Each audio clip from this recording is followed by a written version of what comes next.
témoignage. Et vous savez, dans la vie, quand quelqu'un revient à la vie, c'est le plus grand bonheur. Alléluia. Et moi, le fait de lui voir là ce matin, je rends gloire au Dieu de la vie. Amen. Parce qu'elle a traversé une période de sa vie, elle aura l'occasion de rendre témoignage. Si elle n'avait pas rencontré le Dieu des esprits des prophètes, elle ne sera pas là ce matin. Amen. Dieu est grand. Béni soit le Dieu qui a fait. Béni soit le Seigneur qui a permis à sa vie d'être là ce matin. Parce que, vous savez, ce n'est pas tout de venir prêcher, dire des choses, c'est de voir comment Dieu travaille au milieu de vous. Un agriculteur ou un cultivateur n'a de sens que s'il voit sa semence pousser. Ce n'est pas d'aller s'aimer, et tu ne vois jamais de semences pousser. Amen. Amen. Que Dieu vous bénisse, vous pouvez regarder votre place. Alléluia. Et tu peux faire un coucou à quelqu'un en lui disant je te souhaite mes meilleurs vœux. Au nom de l'Assemblée qui aura des délices. Je te souhaite mes meilleurs vœux. Amen. Vous savez, jusqu'au 17 janvier, on peut souhaiter encore les meilleurs vœux. Alléluia. Même jusqu'au 20 janvier. Vous savez, c'est au 20 janvier que normalement aux États-Unis, qu'on intronise le chef d'État. Alléluia. Ça veut dire que c'est le 20 janvier où les forces s'asseyent. Alléluia. C'est un signe. Pourquoi? Parce que le 20, c'est 2 fois 10. C'est le commandement. Alléluia. Qui se multiplie. Donc c'est là où on assoit quelqu'un. Donc c'est le 20 janvier où véritablement les vœux du pouvoir sont donnés. Donc jusqu'au 20 janvier, vous avez encore l'occasion, alléluia, de libérer et de relâcher la bénédiction dans la vie des gens. Amen. Amen. Et tu peux dire à ton voisin, tu es un bouquet de fleurs. Tu es un bouquet de fleurs. Ce matin, je vais essayer de vous partager quelque chose sans pour autant être exhaustif. C'est éventuellement sur la beauté de notre être. Amen. Parce que très souvent, nous avons grandi et évolué au milieu des personnes magnifiques, mais parfois aussi au milieu des personnes qui nous ont fait douter de nous. Alléluia. Parce que c'est ce que nous rencontrons, alléluia, qui détermine notre histoire. Toute notre expérience et notre vécu, alléluia, c'est traduit par nos rencontres. Alléluia. Est-ce que vous êtes d'accord avec moi? Amen. Donc, ce sont tes rencontres qui vont déterminer la grandeur et l'expérience de ta vie. Moi, on m'a dit quand je suis né, ah oui, mais il y a Dieu qui existe. J'ai évolué, j'ai appris, j'ai été éduqué. Parce que quand on va à l'école, excusez-moi, on ne va pas pour être intelligent, on va pour être éduqué. C'est pourquoi le ministère s'appelle ministère de l'éducation nationale. Voilà, donc on éduquer veut dire quoi? On vous conditionne vers quelque chose, on vous oriente vers quelque chose. Mais on ne va pas à l'école pour être intelligent. C'est pourquoi celui qui a suivi l'éducation linéaire ne peut rien inventer. Il aura la capacité juste de reproduire. C'est ce qu'on appelle l'administration. Il reproduit les mécanismes, c'est-à-dire que même si tu vas en retraite, d'autres personnes viendront faire le même travail que toi. Alléluia. Et c'est comme ça que le monde fonctionne, c'est le monde de l'éducation. Amen. C'est pourquoi, par exemple, sur le plan professionnel, un ingénieur qui n'a rien inventé, qui sera en train de faire un travail d'ingénierie, de reproduction, ne sera pas en réalité l'inventeur d'une chose. Parce que tout simplement, il est dans le mécanisme de la reproduction. Et être éduqué, ce n'est pas être intelligent. Être éduqué, c'est avoir le sens de l'observation. Et ce qu'on dit parfois, que lui, il est intelligent, il a bien appris à l'école. En réalité, c'est celui qui a simplement bien observé et bien répété ce qu'on lui a demandé d'observer. C'est tout. Pourquoi? Parce que l'intelligence vient d'ailleurs. Et c'est pourquoi ce matin, je veux m'adresser à des êtres intelligents au nom à des êtres éduqués. Amen, amen.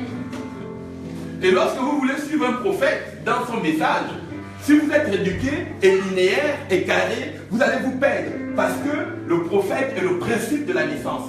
Il est le fractal, il est le spiral. Et vous savez, je discutais tout à l'heure avec mon fils dans la voiture, je lui disais, quelle est la plus grande... Il me disait, papa, quel est le plus grand métier du monde?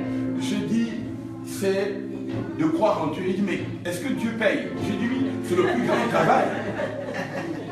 Je Je dis, mais, il dit, mais comment Dieu paye? Je dis, par la respiration. Et c'est lui qui m'a dit, mais alors si Dieu respire, je dis, c'est la plus belle des œuvres respirer. Parce que quand vous avez l'argent, vous avez tout, et que vous êtes tombé malade, vous comprenez que la respiration est plus importante que l'argent. C'est pourquoi le mot respirer a, alléluia, un radical qui prend sa forme sur spire. Et vous voyez que le mot spirituel et respirer a la même... quand on voit l'anagramme, on finit par retrouver le sens. C'est-à-dire que respirer et spirituel, il y a toujours la notion du spire. Spire veut dire quoi? Respirer, spirituel, aspirer. Il y a toujours la notion du spire. Et c'est dans le spire que commence l'intelligence. Alléluia. C'est pour cette raison que toute science, toute beauté commence toujours par une spire. Et vous êtes, vous qui êtes ce matin ici, la spire de Dieu. Et respirer, ça veut tout simplement dire se mettre en état, alléluia, de prendre l'élévation. Aller prendre l'élévation pour le ramener sur le monde, alléluia, matériel. C'est pourquoi celui qui respire, on dit, il s'élève et il redescend. Il s'élève et il redescend. Est-ce que vous me suivez? Amen. Je pourrais le redéfinir encore dans une dimension scientifique. Mais je n'irai pas loin. Là-bas, ça ne prendra beaucoup de temps. Respirer est la première œuvre de ta vie. C'est pourquoi on dit que celui qui respire est celui qui crée. Tu ne peux pas respirer dans ta vie et regarder autour de toi que tu n'as rien créé. Amen. Vous savez, je vais vous dire une chose importante. Quand j'ai grandi dans ma vie, je ne savais pas pourquoi. Vous savez, je ne fais pas partie d'une famille immensement riche, mais j'avais une particularité. Chez moi, j'aimais toujours planter des fleurs. Je ne sais pas, j'étais attiré par le fait qu'il faut des fleurs. Et quelques temps plus tard, c'est maintenant aujourd'hui que je comprends pourquoi je plantais les fleurs. Pourquoi? Parce que quand vous n'êtes pas immensement riche, vous devez être un artisan. Et artisan veut tout simplement l'art de tisser les choses. Chaque fois que vous êtes intelligent, vous devez toujours tisser quelque chose. C'est pourquoi, quand on dit artiste, c'est celui qui a l'art de tisser, alléluia, quel que soit le domaine, si c'est le son, de tisser un son, d'attirer un son. Si c'est le domaine de la couture, on va par exemple dire que celle qui fait les points de couture, elle tisse, alléluia, avec ses points de couture. C'est ce qu'on appelle l'intelligence de la création. Est-ce que vous me savez? Vous me suivez? Je veux parler à des gens intelligents. Parce que quand on n'est pas intelligent, on finit par se culpabiliser. Vous savez, aujourd'hui, on est dans un monde éduqué. Mais le monde de l'éducation ne vous permettra jamais de retrouver l'intelligence. Le plus grand sens de Dieu, c'est de s'adresser aux hommes intelligents, aux personnes intelligentes. Et qu'est-ce que c'est l'intelligence? Je vous ai dit que l'intelligence, c'était la spire. La spire, c'est quoi? C'est le sens de retrouver en vous les éléments de la création, les éléments qui inspirent. C'est pourquoi la personne dit, ah, mais vous m'inspirez. Vous voyez, le mot spire est toujours quelque part. Ça veut dire que inspirer, ça veut dire que vous allez chercher les choses qui sont cachées et vous le faites jaillir en vous, afin qu'elles puissent donner un éclat. Amen. Est-ce que vous savez que vous êtes intelligent ce matin? Parce que quand je vous vois, chacun est sorti de chez soi avec l'art de tisser, alléluia, les couleurs. Regardez-moi, je suis habillé comment? Je regardais la nature. Et quand je regardais la nature, j'étais intelligent d'harmoniser la nature avec la spiritualité au fond de moi. En fait, avant de m'habiller, je me suis d'abord rendu intelligent. Et maintenant, en vous rendant intelligent, qu'est-ce qui se passe? Parce que s'habiller, ça veut dire quoi? Sortir. Sortir, c'est un sens. Quand on dit sortir, où je sors, en réalité, le mot sort dans le sens. Si on prend dans les symboliques, quand quelqu'un dit, il a reçu un sort peut être négatif comme positif. Alléluia. Un sort, en réalité, c'est pouvoir toucher quelqu'un. Si vous voulez le mot, comment on appelle, saisir quelque chose, saisir le regard. Si on te jette un mauvais sort, c'est pourquoi les gens disent mauvais sort. C'est-à-dire que c'est pour autant, quand tu seras dehors, quand tu seras avec les gens, tu n'auras aucun réflexe, tu n'auras aucune influence. On dit il est reçu un mauvais sort. Et vous savez, suivez-moi toujours parce que je parle à des êtres intelligents. Je suis passé de spirale pour le sort. Pourquoi? Parce que sortir veut dire fasciner. C'est-à-dire que tu dois fasciner par ta capacité à tisser. Amen, amen, amen, amen. C'est pourquoi toutes les grandes villes du monde, pour les construire, on a pris un seul exemple. C'est la capacité qu'a l'araignée de pouvoir créer les spirales autour d'elle. C'est comme ça qu'on construit.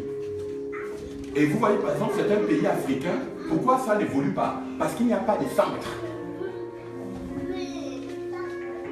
C'est-à-dire que quand vous regardez, vous partez dans l'Afrique, vous savez que vous allez rentrer dans un pays du chaos, vous voyez seulement comment c'est construit.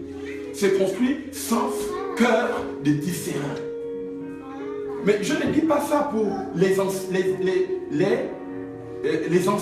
parce que les anciens africains avaient la science des spirits. C'est pourquoi vous retrouvez dans la Bible, c'est que les anciens ont eu.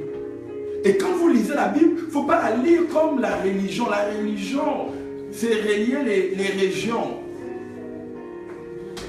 La religion et le croyant n'a jamais changé le monde. Vous pouvez mettre 50 croyants pendant 20 ans, ils vont répéter les mêmes choses qu'ils les ont abrutis. Répéter, sans pour autant comprendre le sens des choses. Je vais parler à des gens spirituels. Est-ce que vous voyez maintenant la différence entre une personne spirituelle et un croyant? Alléluia. Un croyant, c'est celui qui répète, c'est comme quelqu'un qu'on a éduqué. Donc il vient, c'est comme l'administration. Toi, tu as été là, ton père a répété les mêmes choses, il va à la retraite. Toi, tu viens prendre sa fonction, tu répètes les mêmes choses, tu repars à la retraite sans rien inventer, sans fasciner. Regarde quelqu'un à côté de toi, dis la fascination. C'est l'art de jeter les sorts. C'est l'art de jeter les bons sorts. Il y a des personnes qui me disent, oh mais prophète, je ne me suis pas marié. Ou bien, ah mais prophète, j'ai été marié et puis par hasard, j'ai eu des problèmes. Je te regarde d'abord. Je regarde tes couleurs. Je regarde le fond de tes yeux. Je regarde tes cheveux, parce que ça m'intéresse, les cheveux des femmes. Et je dis, apprends à devenir une artiste. Amen, amen. Alléluia. On est fasciné par les artistes. Qui n'est pas fasciné par un artiste? Qui a son artiste préféré?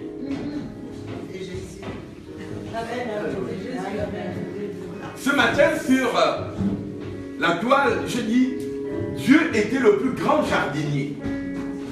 J'espère que les gens m'ont suivi, j'ai posté. J'ai dit, Dieu est le jardinier du paradis. C'est pourquoi je voudrais demander aux femmes qui ont un peu du temps, si vous avez des métiers aussi à faire, vous savez, si parfois les gens vous donnent des métiers à faire, prenez les simples métiers. Allez-y faire le métier de fleuriste. Apprenez ça.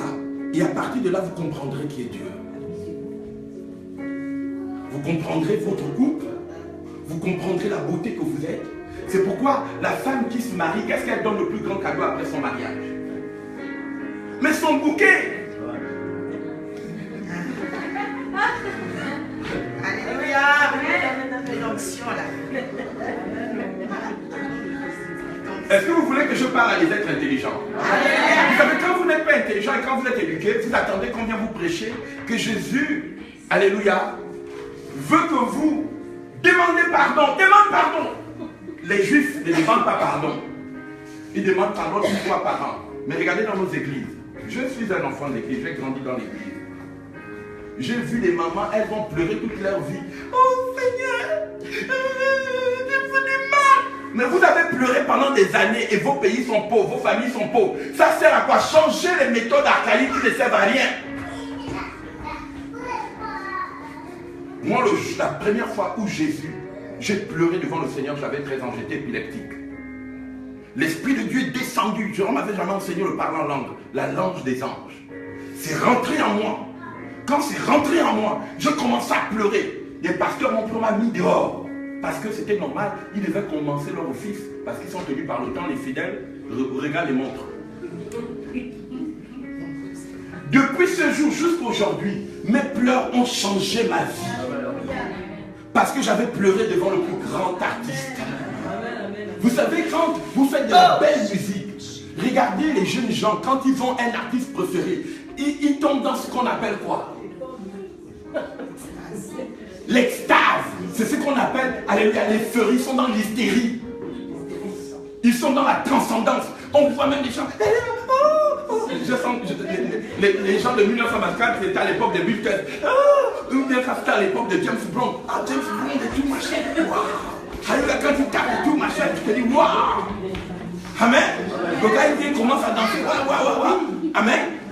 Et tous ceux qui étaient à l'époque, je ne sais pas moi, dans les années 70, ceux qui ont, comment on appelle la danse là, le twist, tous ceux qui twistaient tout ça, ou bien ceux qui sont nés dans les années 80 et tout, avec Michael Jackson et tout ça, machin, ou bien le breakdance et tout. Pourquoi? Parce que l'être humain est attaché à son artiste. C'est pourquoi c'est une erreur de ne pas être intelligent.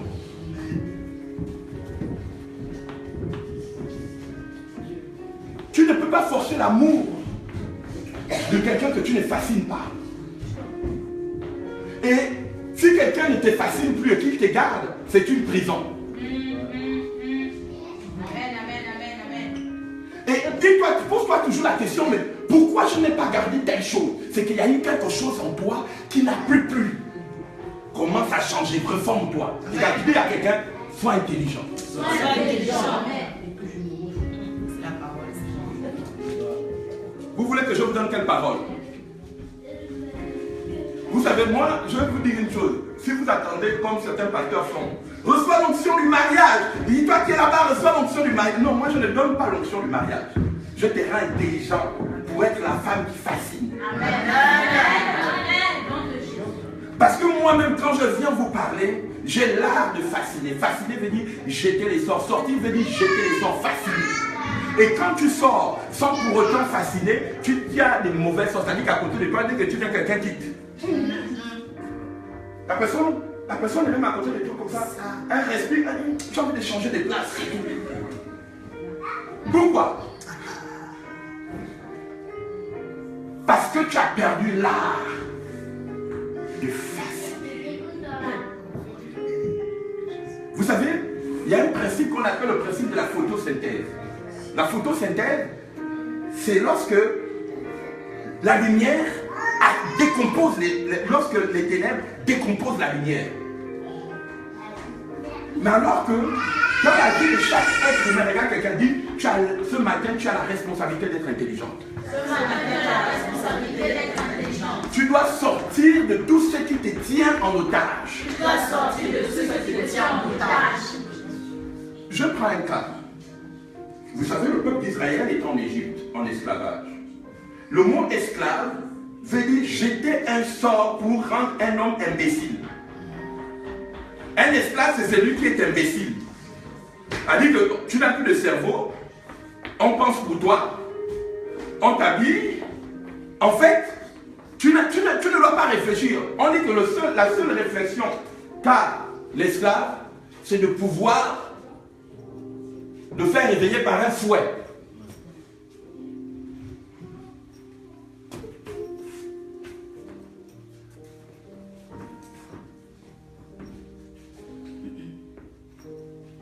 Chaque être humain sur la terre doit avoir son prophète. Amen. Doit avoir, le mot prophète veut dire illuminé. Vous savez, les plus grands hommes qui dirigent le monde, comment on les appelle? Les Illuminati. Illuminati, ce n'est pas un terme péjoratif. C'est un terme qui a été usurpé par ceux qui établissent l'ordre du chaos. Mais nous, nous établissons l'ordre de Melchisedec, l'ordre de la fascination, l'ordre qui peut prendre un homme à 90 ans, une femme à 90 ans et un homme à 100 ans et lui donner, alléluia, la capacité de se fasciner entre eux afin de l'enfanter la femme de 90 ans. Je vais te dire quelque part. Je veux te dire quelque chose. Alléluia. Qu'il y a une fascination qui vient vers toi ce matin. Est-ce que vous pouvez la ramener? Regarde, quelqu'un dit, ta capacité de tisser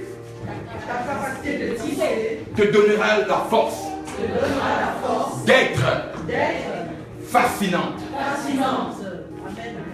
Regarde quelqu'un à côté de toi, dit, on retient l'histoire des gens fascinants. Regarde un peu, tu as eu combien de copines dans ta vie? Quels sont les souvenirs que tu gardes le mieux en toi? Il y a deux choses. Ceux qui te font pleurer, ce sont ceux qui t'ont fait souffrir. Tu penses même à eux, tu te dis, oh non, les gens sont mauvais. Non, mais la vie est mauvaise. Pourquoi? Parce que tu as le mauvais souvenir. C'est-à-dire, tu es sorti avec une mauvaise personne qui t'a jeté un mauvais sort. C'est-à-dire qu'il t'a laissé un mauvais souvenir. Il t'a tissé avec un mauvais souvenir. Il a marqué, il a caché ta vie avec un mauvais souvenir. Maintenant, quand tu te réjouis, tu es comme ça chez toi, après 20 ans, tu dors. Et puis paf, par effet, ce qu'on appelle d'inspiration. Tu revois une image, tu sens que tu commences à sourire même seul. Quelqu'un te dit, mais pourquoi tu ris? Mais parce que tu es en relation avec ce qui t'a donné de la joie. Ce qui t'a marqué, ce qui t'a fasciné. Ce matin, tout ce que vous avez vu autour de vous, tout ce qui va tomber autour de vous, lorsque vous rentrez dans la présence d'un prophète, c'est tout ce qui a été mauvais. Vous laissez place à ce qui est bon. Amen. Amen. Regarde quelqu'un à côté de toi, dis ta relation. Quand elle ne fascine pas, elle devient une prison. Amen.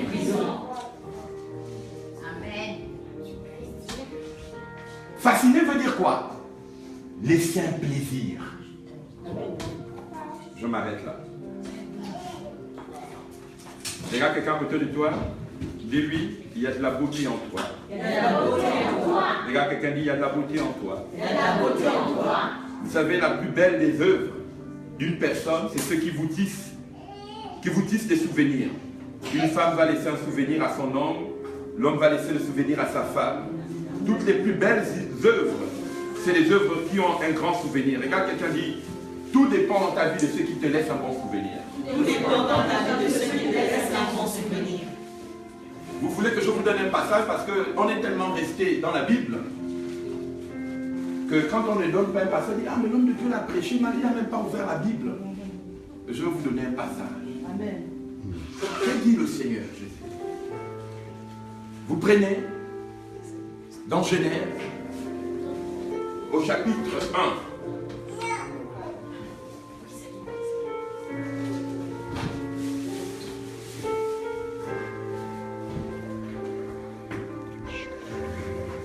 la Bible dit que Dieu créa les arbres fruitiers.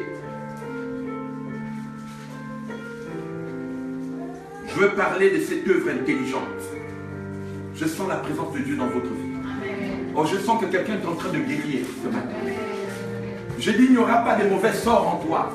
C'est le dimanche inoubliable de ta vie. Amen. Je vais dire, je suis venu changer l'odeur de ton corps. Amen. Tu sauras que tu as rencontré un prophète. Et on va te poursuivre dehors ici. Alléluia.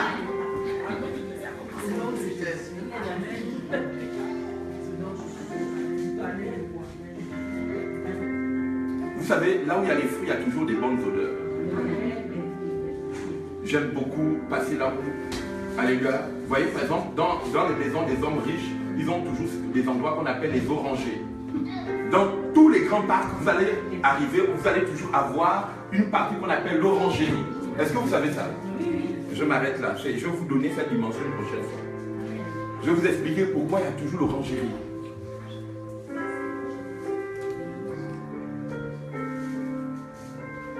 Alléluia. Est-ce qu'on peut lire? On peut prendre la parole de Dieu? Verset 24. On peut même lire le Genèse 1, verset 23 à 24. 1, 2 et 3. 1, 2 et 3. Il y eut un soir Et il y eut un matin. Ce fut le 5e jour. Et Dieu dit que la terre reproduise des animaux vivants selon leur espèce et leur bétail, des reptiles et des animaux terrestres selon leur espèce, et cela fut ainsi. Dieu fit les animaux de la terre selon leur espèce, le bétail selon leur espèce, et tous les reptiles de la terre selon leur espèce. Et cela était bon. Amen. On s'arrête là. Et on va prendre maintenant le verset 29. Le dernier verset, verset 29. 1, 2 et 3.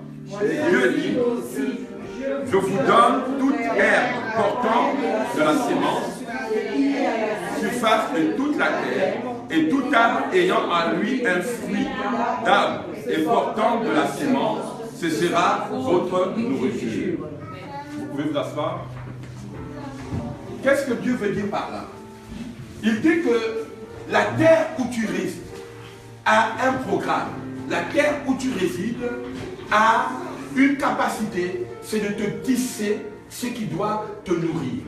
Et regardez un peu ce qui me paraît bizarre. Vous mangez par la bouche, et puis vos organes, vos pieds, alléluia, arrivent à bien fonctionner. Vous ne trouvez pas ça de bizarre un peu? Comment ce qui est sur ici peut nourrir ce qui est en bas? C'est une autre science. Je vais vous apprendre quelque chose. Quand vous savez faire passer des bonnes paroles dans votre bouche, vous pouviez nourrir plusieurs personnes.